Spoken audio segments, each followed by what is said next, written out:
considera su marcha de la Fórmula 1 una injusticia, pero lo único que hacía ahí era enfadar a otros pilotos. Vamos a desmenuzar un tema que sigue generando debate y seamos sinceros, alguna que otra risilla nerviosa. El paso de Nikita Mazepin por la máxima categoría del automovilismo. Coged las palomitas, agarraros porque vienen curvas y no precisamente en el asfalto. A ver, pongámonos en situación. Corría el año 2020, un año que ya de por sí fue un auténtico drama a nivel mundial. Entre la pandemia y otras cosas que mejor no recordar, la Fórmula 1 nos presentaba una novedad que para muchos era como echarle sal a la herida: la llegada de Nikita Mazepin al equipo Haas para la temporada 2021. Y sí, lo pongo entre comillas porque la expectación no era precisamente por sus habilidades al volante, sino más bien por todo lo que le rodeaba, tanto dentro como fuera de la pista. Para aquellos que quizás no lo recuerden tan vívidamente, o para los recién llegados a esta bendita locura de monoplazas, Nikita Mazepin era un joven piloto ruso que venía con el respaldo económico de su padre, Dmitry Mazepin, un magnate con una fortuna que haría sonrojar a más que un jeque petrolero. Y sí, amigos, aquí empezamos a tocar un tema espinoso, el de los pilotos de pago, esos pilotos que llegan a la Fórmula 1 por su poderío económico más que por un talento que deslumbre o ilusione. Ahora, dicho esto, no me malinterpretéis, a lo largo de la historia de la Fórmula 1 hemos tenido pilotos que llegaron con un buen patrocinio y luego demostraron que valían perfectamente. Ahí tenemos casos como Sergio Pérez, que con el apoyo mexicano se labró una carrera sólida y llena de podios. Y Lance Stroll probablemente no debería de estar en Fórmula 1, pero bueno, algún destello de grandeza ha tenido, cosa que el protagonista de este vídeo no. Desde sus inicios en el karting, allá por la década de 2010, Nikita no destacaba precisamente por ser extremadamente rápido o el más habilidoso con diferencia. Sí, tuvo algún chispazo, como ese segundo puesto en el Campeonato Mundial de Karting en 2014, justo por detrás de un tal Lando Norris, que ya apuntaba maneras, pero en general su trayectoria en las categorías inferiores fue más bien discreta, con pocos triunfos y mucha inconsistencia. Luego daría el salto a los monoplazas y ahí fue donde empezamos a ver las primeras señales de que Mazepin no era precisamente un prodigio. En la Fórmula Renault 2.0 y la Toyota Racing Series pasó sin pena ni gloria. En la Fórmula 3 europea en 2016 terminó último en el campeonato. Sí, me habéis oído bien, último entre todos los pilotos a tiempo completo. Pero ojo, porque aquí no acaba la cosa. En esa misma temporada Mazepin se ganó un premio muy especial: ser excluido de una carrera en Hungría por agredir a un piloto, Callum Ilott, en el paddock. Parece que hubo un incidente en la pista durante los entrenamientos libres y el ruso, en lugar de resolverlo con palabras o con una reclamación a los comisarios, optó por la vía rápida y le propinó un par de puñetazos a su rival,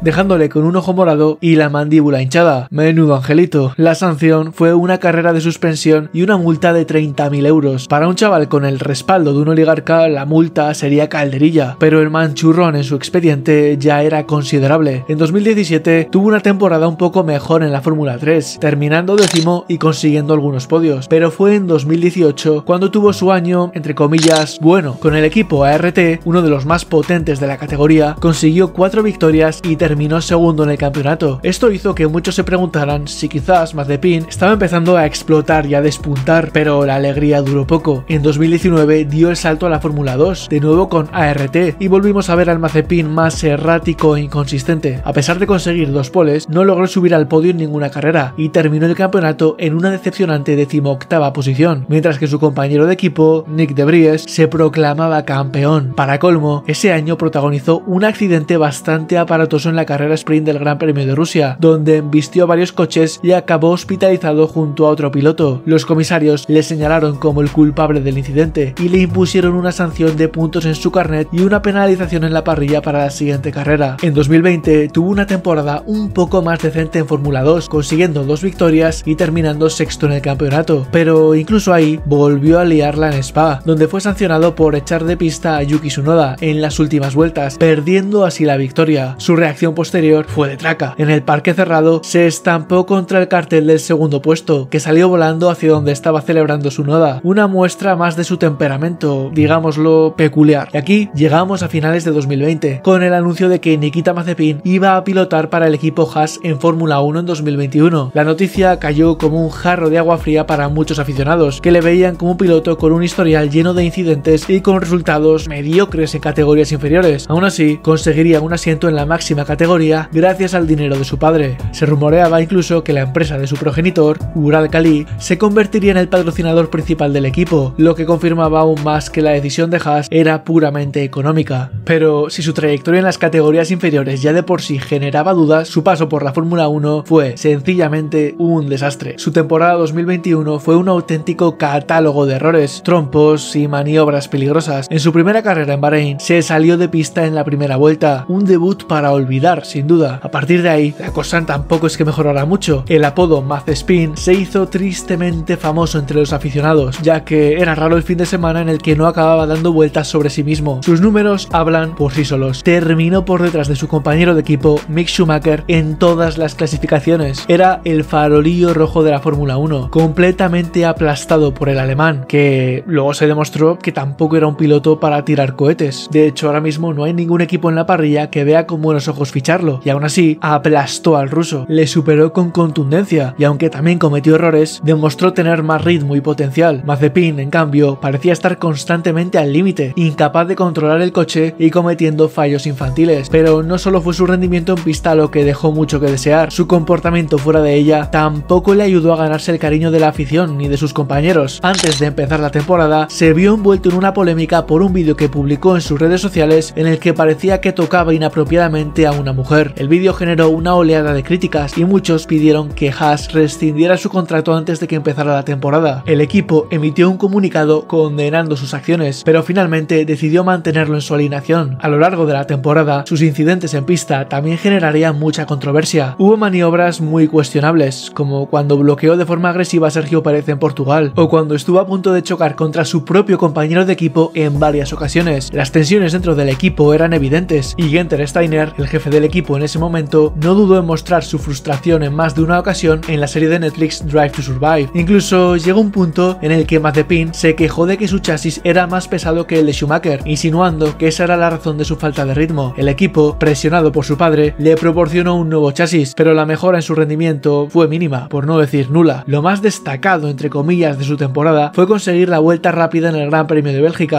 una carrera que se disputó bajo lluvia torrencial y que apenas duró un par de vueltas detrás del safety car, un logro bastante anecdótico para ser sinceros, pero es que es lo único que pudo destacar de su temporada de Fórmula 1. Y si todo esto no fuera suficiente, la gota que colmó el vaso llegó con la invasión rusa de Ucrania a principios de 2022, un hecho que sí que aclaro no tiene nada que ver ni es culpa de Nikita Mazepin, pero dada la situación geopolítica y las diferentes sanciones que Occidente impuso a Rusia, el equipo Haas cortó su patrocinio con la empresa de su padre, Uralkali. En otras palabras, se quedaron sin razones para mantenerla en el equipo, por lo que rescindieron su contrato, y así terminó, de forma abrupta y poco gloriosa, la aventura de Nikita Mazepin en la Fórmula 1. Desde entonces, el piloto ruso ha repetido un mismo discurso, que su exclusión fue una injusticia, una decisión basada en pasaportes y no en rendimiento. Es comprensible que Mazepin busque mantener su imagen pública, pero decir e insistir que su salida fue una injusticia geopolítica ignora el elefante en la sala. No merecía ese asiento para empezar. Si Max Verstappen hubiese estado en su lugar y Países Bajos hubiese entrado en conflicto con la Unión Europea, ya os digo yo que el equipo habría hecho lo imposible por retenerlo. Pero cuando eres uno de los pilotos más grises y prescindibles de la historia de la Fórmula 1, cualquier excusa es válida para prescindir de ti. La invasión rusa fue solo la última gota, no la causa real. Entonces, ¿por qué Nikita Mazepin era tan mal piloto e incluso mala persona? Empecemos por lo primero. Como piloto, sus resultados en las categorías inferiores ya eran de por sí mediocres, con destellos puntuales, pero sin la consistencia ni el talento necesario para destacar. Su paso por la Fórmula 1 pues fue un desastre, con un rendimiento muy pobre, lleno de errores y trompos, y sin conseguir un solo punto en toda la temporada. También es verdad que el coche de esa temporada era un desastre. Fue superado claramente por su compañero de equipo, que pilotaba el mismo coche. En resumen, en pista, Mazepin estuvo muy por debajo del nivel exigido para la Fórmula 1. Y en cuanto a lo de que no es muy buena persona, pues aquí entramos en un terreno más subjetivo, pero hay varios incidentes que pintan un cuadro bastante claro. Su agresión a Callum Ilott, el vídeo en el que parece manosear a una mujer, sus maniobras peligrosas y antideportivas en carrera, demuestran una falta de respeto por sus rivales y por las normas del deporte. Es cierto que todos cometen errores y que la presión en Fórmula 1 es enorme, pero es que en el caso de Nikita Mazepin, los incidentes eran demasiado frecuentes y en muchos casos demasiado graves. Ahora os toca a vosotros. Quiero saber vuestra opinión. ¿Qué os parece la trayectoria de Nikita Mazepin? ¿Creéis que fue una injusticia que saliera de la Fórmula 1 o simplemente no merecía estar en la categoría reina? Os invito a conocer conmigo qué hace tan especial a Max Verstappen, por qué su mentalidad es diferente y por qué gana constantemente. Lo podéis ver en el vídeo que aparece ahora en pantalla. Nos vemos ahí dentro. Un saludo.